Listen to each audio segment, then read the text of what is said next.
Spoiler alert for Seven, directed by David Fincher. He basically is a serial killer who is killing people, representing the 7 deadly sins. So most of these kills are some of the most brutal I've seen in anything ever. It's actually hard to watch. I love this movie so much. I want to show it to my wife, but I just know that it's too intense. Just simply the way that the kills are done. Yeah.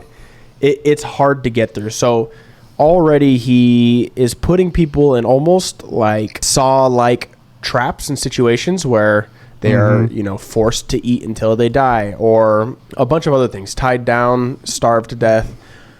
There's a whole bunch of really rough things, and what ultimately is the hardest is seeing how these people turned out, like the extreme levels of torture, both psychological and physical, that these people went through because of John Doe. And what's in the box? And that's what I'm getting to.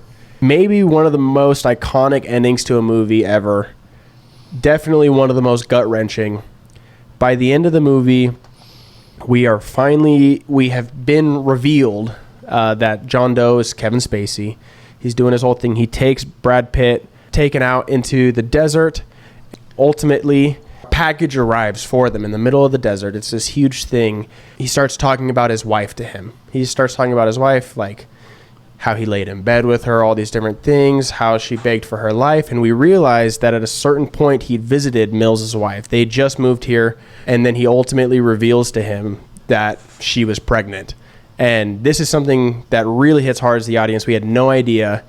And there's this amazing line by Brad Pitt, who's doing, I think, some of his best acting, just facial acting in this scene. He says, "What's in the box? What's in the box?" And he's pointing the gun at him, and he's realizing what's probably going to be in this box. And it's just this, like, if your stomach doesn't fall out of your butt during this scene, I don't know what's happening. So ultimately, spoiler alert, it's a head. It's her head in the box.